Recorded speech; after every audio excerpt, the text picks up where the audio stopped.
Jeshi la Wananchi wa Tanzania. Nafanya kazi ofisi ya Jeshi la Akiba mkoa. Tumekuwa tukipokea malalamiko mengi sana kutoka kwa wananchi. Hasa mwezi uliopita kulikuwa kuna zoezi la kuandikisha askari wa kujiunga na Jeshi la Kujenga Taifa. Zoezi hili lilifanyika vizuri likamalizika, lakini tumekuwa tukipokea malalamiko kutoka kwa wananchi kwamba wameisha lipa ada. Kitendo hicho kimetustua. Sasa siku ya jana tulipokea taarifa kutoka kwa raia wema kwamba wao wameambiwa wapeleke shilingi milioni 1, ambacho kitendo hicho cha kujiunga na jeshi au si kutoa hata shilingi 100.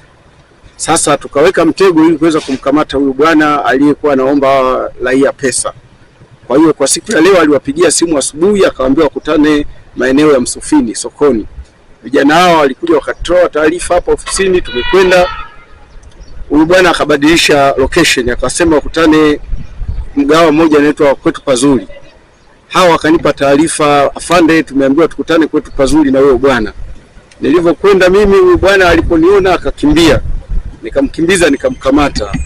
Kwa hiyo aliyeleta taarifa wakati huo alikuwa ni raia mmoja, lakini baada ya kumkamata raia wengi wamejitokeza wakidai kwamba huyu mtu amekuwa akiwaomba pesa, na mpaka sasa unaona watu wanazidi kumiminika hapa. Amechukua fedha za watu kwa ajili ya kuwapeleka jeshini. Yuko usalama wa taifa, wakati mwingine anasema yeye ni mwanajeshi, wakati mwingine anasema yeye yuko mali asili. Na hivi juzi ametoa vijana kutoka Itigi wamekuja hapa na mabegi yao matranka, wanaenda jeshini. Wakafika ofisini hapa, kwa hiyo tumekuja kuenda jeshini. Nani aliwaambia kuzisoma namba ni za huyu bwana. Kwa hiyo bahati nzuri leo tumemkamata na mkuu wa wilaya ametoa maelekezo tumpeleke kituo cha polisi kwa ajili ya mimi, kama wakuu wa jeshi mbalimbali wanavyotoa maelekezo kwamba nafasi ya jeshi inunuliwe. Hili ni jeshi la wananchi wa Tanzania, ni jeshi letu wote sisi sote, mimi na nyinyi. Kwa hiyo unapotaka kujiunga, unajiunga kwa moyo wako wewe. Sisi hatutozi hata shilingi 100 na hakuna ada inayolipwa jeshini. Takriban watu karibu 15 wamekwisha ripoti malalamiko haya. Wanakuja hapa ofisini tayari ada tumeisha lipa, mbona hatuondoki? Lakini tumebaini huyu bwana ndio mhusika mkuu. Naitwa Khalid Rajabu Mwangu, ni mkazi wa mtaa Itete. Huyu nimetapeliwa 4,500,000 hadi sasa hivi. Alisema natafuta vijana wa kwenda jeshini. Kama kwenye simu alikuwa namba yake na nani. Akasema kwamba kuna nafasi za kwenda jeshini. Hapo tukafuata utaratibu. Akasema inatakiwa milioni 1 na point. Tayari tulishatoa 4,500,000. Leo hii ilitakiwa tumkabidhi milioni 1 kamili.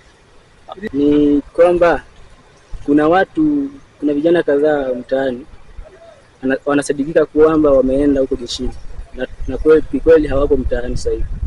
Sijui kawapaki wapi, lakini ndio wanasadikika kwamba wameenda jeshini kwa kupitia kwake. Nakuambia vijana wenzangu ni kwamba tujaribu kuwasiliana na serikali kutokana na hizi nafasi tunavyoambiwa ili tuepuke kudhulumiwa. Sasa Juma Rashidi, natokea Singida. Nilifanikiwa na kufanya maombi ya JKT, ila kujiunga sikufanikiwa. Nilipeleka maombi kule Tabora, walisema kwamba maombi ya darasa la 7 hamna, labda tuende sehemu nyingine. Nilipoenda sehemu nyingine nikakosa, nilienda Urambo nikakosa tena. Ndio hivyo nikarudi nyumbani. Kurudi nyumbani, kwanza nilipokuwa narudi nyumbani, huyo mkaka alionipeleka huko aliniambia aje, labda uende wapi huko Moshi, bado hawajafanya ustahili wa JKT. Nikamwambia mimi siwezi kwenda huko JKT, huko ni Moshi kufanya maombi tena, maana nauli ya kwenda huko sina. Akasema kama una mwambie baba akutafutie hela ili ukafanyia wapi maombi wapi hapo Sinda mjini kwa mkuu wa wilaya. Nikamwambia hiyo hela mimi sina tena kufanya hivyo, kwanza nimeshapata tamaa, maana hizo hela zilizotumika ni nyingi sana.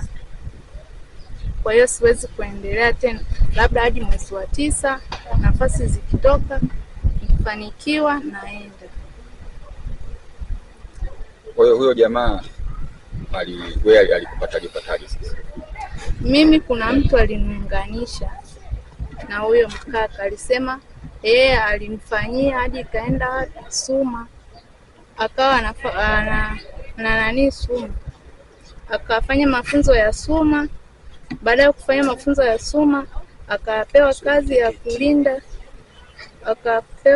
kulinda kule nani Dodoma 88, akawa analinda kule Suma. Hasa na mimi nikamwambiaje, muunganishe na mimi niwe kama wewe. Ndo alinitumia namba ya wewe mkaka. Baada ya kunitumia akawa nawasiliana nao. Baada ya kuongea nao akaniomba namba ya baba, akaniambia namba ya baba yako, nikampa. Akawa nawasiliana na baba, akawa anamwambia baba kwamba unatakiwa unitumie kiasi kadhaa cha hela ili nimuunganishe na nani JKT. Sasa baba akawa anamtumia, mara ya kwanza alimtumia 400,000, akamtumia 400,000, akamwambia tena nitumie 200,000, akatumiwa. Baada ya kutumiwa kaniambia tukutane wapi Japanda, na mimi nikaenda, mimi baba na mama. Nilipoenda huko Japanda akaniambia unatakiwa utoe tena hela kwa ajili ya kulipia cheti cha kuzaliwa. Nilipotoa hiyo hela aliniambia kwanza nitoe 50,000, nikampa 40,000, maana nilikuwa sina hiyo 50,000 moja kwa moja. Nikampa 40,000, ndo akaniambia haya nitakupigia simu sasa ili tukafanya nini ustahili huko nani Singida mjini. Tulipofika Singida mjini hiyo siku Ijumaa akanipigia simu akaniambia aje ustahili unatakiwa ukafanya wapi? Huko Tabora. Nikamwambia sawa. Hasa ile hela ya nauli ya kwenda kule Tabora ilikosekana. Baba kaamua kuuza mbuzi ili mimi niende huko Tabora. Akauza mbuzi, nikaenda akanipa 70,000. Baada aliponipa 70,000 kafika sasa mjini akaniambia naomba 24,000, nikampa. Hiyo 24,000 alisema atanirudishia. Hakunipa hiyo 24,000. Tukafika Tabora akamwambia baba amtumie 50,000. Baba akatuma. Hiyo 50,000 nilipotuma akasemaje? Anataka yeye aichukue. Sasa nikamwambia sawa, unaichukua ya nini? Si kwa ajili ya matumizi yangu. Akaanza kunifoka. Nami nikawa nalia, nikakaa nje, nikawa nalia. Kuna rafiki yangu akaja kwa ananihamasisha, ananiambia pole, nyamaza. Ndio niliponyamaza akampigia baba simu akamwambia huyu mwanao ni jeuri huyu. Yaani naambia kitu hasikilizi. Nikimwambia kitu hatii, wenzao wanatii. Nikimwambia tu kitu analialia. Akamwambia baba, yaani huyu mwanao yaani sitaki hata analala huko nje na mlinzi. Anatakiwa alale nje na mlinzi huko, hana hela ya kulala guest.